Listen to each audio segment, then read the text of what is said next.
Hi, friends. Welcome to chapter 6. Caspian is now in the forest and he's met old Narnians, and we're going to see what happens next. I hope you guys are all having a wonderful day. I'm excited to start distance learning soon, and then we'll all be able to be working together again, and maybe we'll be able to go ahead and read on Zoom again. But until then, I hope you guys are enjoying my YouTube videos. Chapter 6, here we go. It is entitled, The People That Lived in Hiding.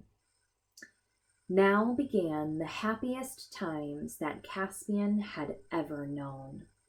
On a fine summer morning, when the dew lay on the grass, he set off with the badger and the two dwarves up through the forest to a high saddle in the mountains, and down onto their sunny southern slopes where one looked across the green worlds of Archenland. We will go first to the 3 bugly bears, said Trumpkin. They came in a glade to an old hollow oak tree covered with moss, and Truffle Hunter tapped with his paw 3 times on the trunk, and there was no answer. Then he tapped again, and a woolly sort of voice from inside said, "Go away, it's not time to get up yet." But when he tapped the 3rd time, there was a noise like a small earthquake from inside, and a sort of door opened, and out came 3 brown bears, very bulgy indeed, and blinking their little eyes. And when everything had been explained to them, which took a long time because they were so sleepy, they said, just as Truffle Hunter had said, that a son of Adam ought to be king of Narnia, and all kissed Caspian, very wet, snuffly kisses they were, and offered him some honey. Caspian did not really want honey without bread at that time in the morning, but he thought it polite to accept. It took him a long time afterward to get unsticky. After that, they went on till they came along among tall beech trees, and Truffle Hunter called out, "Patterwig, Pattertwig, Patterwig!" And almost at once, bounding down from branch to branch till he was just above their heads, came the most magnificent red squirrel that Caspian had ever seen. He was far bigger than the ordinary dumb squirrels, which he had sometimes seen in the castle gardens. Indeed, he was nearly the size of a terrier, which is a type of dog, and the moment you looked in his face, you saw that he could talk. Indeed, the difficulty was to get him to stop talking, for, like all squirrels, he was a chatterer. He welcomed Caspian at once and asked if he would like a nut, and Caspian said thanks, he would. But as Patterwig went bounding away to fetch it, Truffle Hunter whispered in Caspian's ear, "Don't look. Look the other way. It's very bad manners among squirrels to watch anyone going to his store, or to look as if you wanted to know where it was." Then Patterwig came back with the nut, and Caspian ate it, and after that Patterwig asked if he could take any messages to other friends. "For I can go nearly everywhere without setting foot to the ground," he said. Truffle Hunter and the dwarves thought this a very good idea, and gave Patterwig messages to all sorts of people with interesting names, telling them all to come to a feast and council on Dancing Lawn at midnight 3 nights ahead. "And you'd better tell the 3 Bulgies, too," added Trumpkin. "We forgot to mention it to them." Their next visit was to the 7 brothers of Shuddering Wood. Trumpkin led the way back to the saddle, and then down eastward on the northern slope of the mountains, till they came to a very solemn place among rocks and fir trees. They went very quietly, and presently Caspian could feel the ground shake under his feet as if someone were hammering down below. Trumpkin went to a flat stone about the size of the top of a watering can and stamped on it with his foot. After a long pause, it was moved away by someone or something underneath, and there was a dark, round hole with a good deal of heat and steam coming out of it, and in the middle of the hole, the head of a dwarf very like Trumpkin himself. There was a long talk here, and the dwarfs seemed more suspicious than the squirrel or the bulgy bears had been. But in the end, the whole party were invited to come down. Caspian found himself descending a dark stairway into the earth, but when he came to the bottom, he saw firelight. It was the light of a furnace. The whole place was a smithy. A subterranean stream ran past on one side of it. What does subterranean mean again? I believe I've taught it in a couple materials. It means underground, subterranean, underneath the ground. 2 dwarves were at the bellows. Another was holding a piece of red-hot metal on the anvil with a pair of tongs. A 4th was hammering it, and 2 were wiping their little hands on a greasy cloth. They were coming forward to meet the visitors. It took some time to satisfy them that Caspian was a friend and not an enemy. But when they did, they all cried, "Long live the king!" And their gifts were noble. Mail shirts, like chain mail, and helmets and swords for Caspian and Trumpkin and Nickabrick. The badger could have had the same if he had liked, but he said he was a beast, he was, and if his claws and teeth could not keep his skin whole, it wasn't worth keeping. The workmanship of the arms was far finer than any Caspian had ever seen, and he gladly accepted the dwarf-made sword instead of his own, which looked, in comparison, as feeble as a toy and as clumsy as a stick. The 7 brothers, who were all red dwarves, promised to come to the feast at Dancing Lawn. A little farther on, in a dry, rocky ravine, they reached the cave of 5 black dwarves.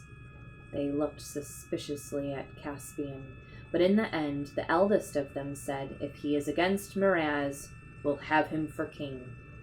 And the next oldest said, "Shall we go farther up for you, up to the crags? There's an ogre or 2 and a hag that we could introduce you to up there."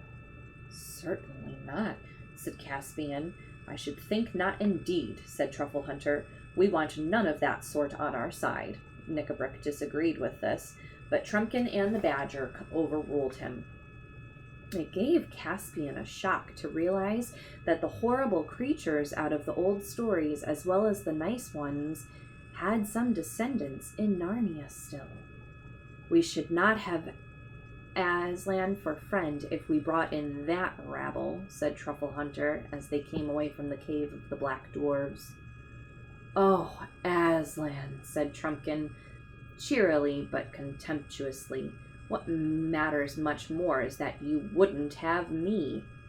"Do you believe in Aslan?" said Caspian to Nickabrick.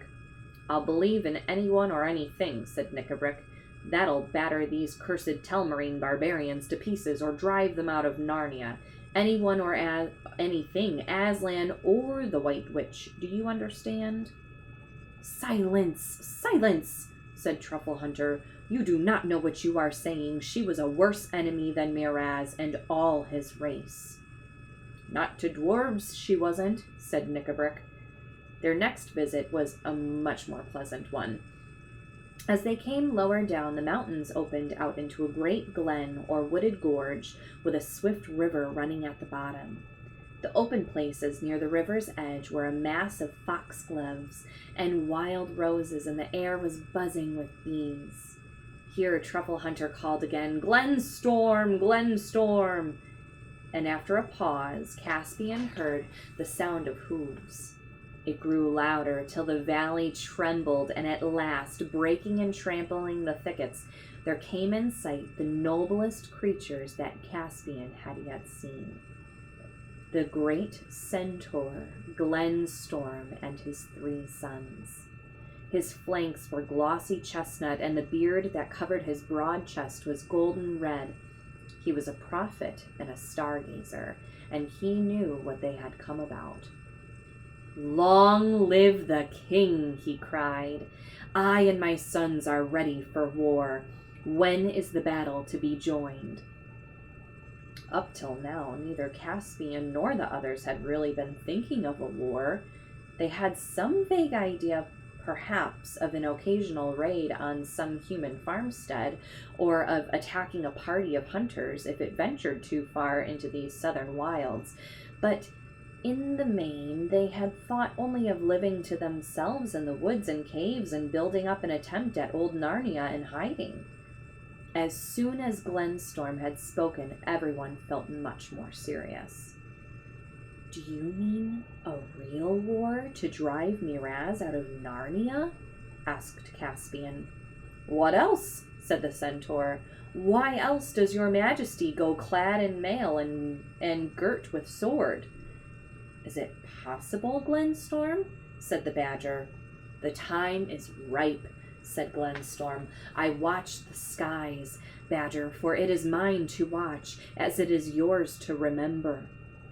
Tarva and Alambil have met in the halls of high heaven, and on earth a son of Adam has once more arisen to rule and name the creatures. The hour has struck. Our council at the dancing lawn must be a council of war." He spoke in such a voice that neither Caspian nor the others hesitated for a moment.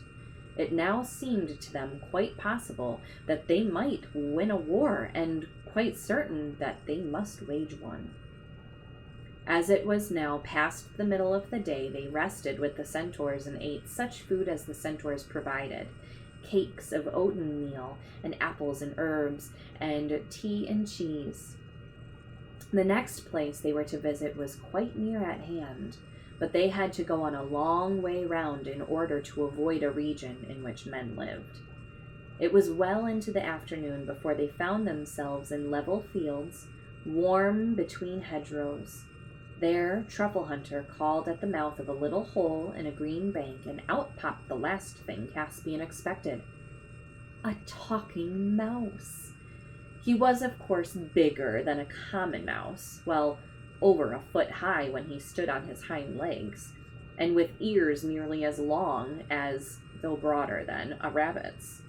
His name was Reepicheep, and he was a happy mouse. He wore a tiny little rapier at his side, which is a small sword, and twirled his long whiskers as if they were a mustache. "There are 12 of us, sire," he said with a dashing and graceful bow, "and I place all the resources of my people unreservedly at your majesty's disposal."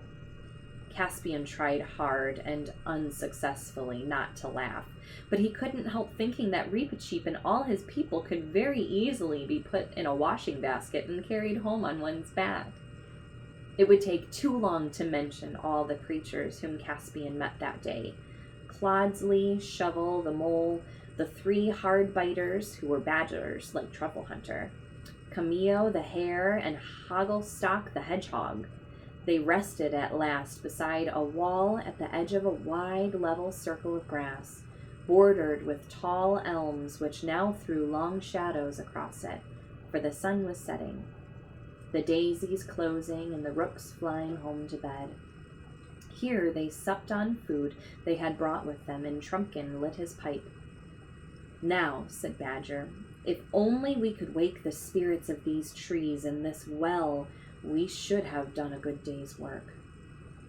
"Can't we?" said Caspian. "No," said Truffle Hunter, "we have no power over them.